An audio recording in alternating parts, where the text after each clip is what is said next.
Hi guys! It's me again, Mrs. B. And for today's video, welcome to Ximending Night Market! 1, 2,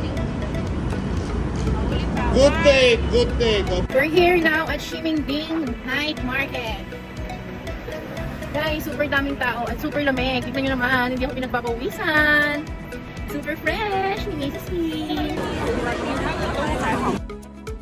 Ibang-iba ang night market talaga sa ibang bansa. Tignan nyo naman, sobrang daming tao pero nakapila ang lahat at very organized, hindi nagkakagulo at hindi uso dito ang takbuhan. Ito nga, si Hermana, nagbuena mano agad at super sarap daw na strawberry may asukal. So guys, nandito tayo sa pinakasikat na pinipilahan. First up, nandito tayo sa pinakasikat at napakahaba talaga ng pila dyan. Ang sikat na rice flour noodles.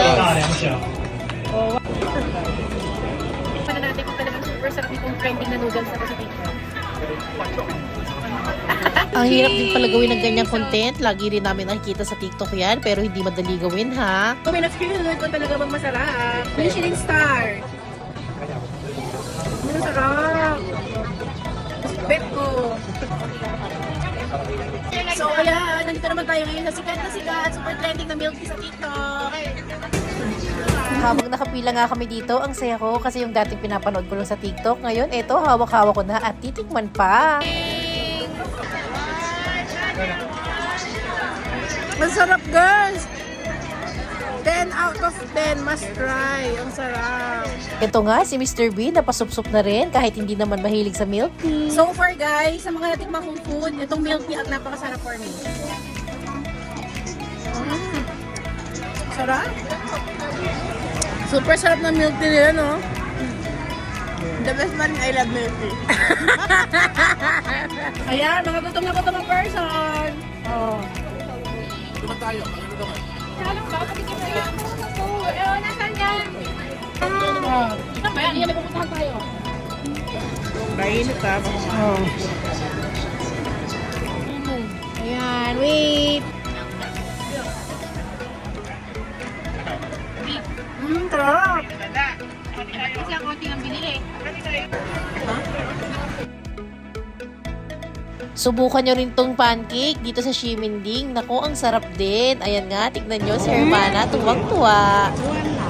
Okay, andito na naman tayo sa isa pang pinipilahan.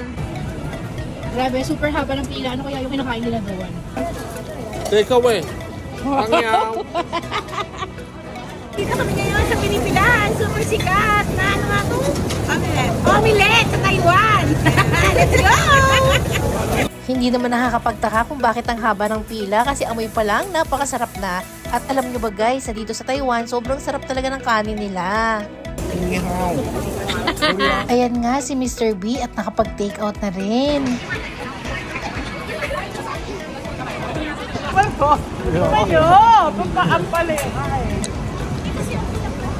For today's video, milk tea ang nagwagi. White ampalaya. 6-star Michelin. Wow, 6-star Michelin. We're back sa hotel. Super lamig. Salamat naman dito tayo sa hotel. Dahil nga hindi na namin kinaya ang lamig, ayan, nag-decide na lang kaming mag-take out. Ito nga si Mr. B, sa itsura pa lang, 10 out of 10. Super sarap talaga nitong fried rice.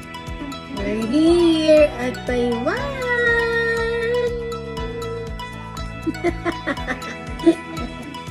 Good morning, Taiwan! Dito na at ready na kami para sa city tour. Kaya naman, sa mga kasismi ko dyan at kasisternet ko, tara na at mamasyal sa Taiwan. Samahan nyo kami sa masasarap na pagkain at syempre sa mga ganda ring view dito sa Taiwan. Oh, hi guys! We're here at the famous flower farm. Abangan ang next vlog ni Mrs. B. Ayun lang. Thank you for watching. Bye!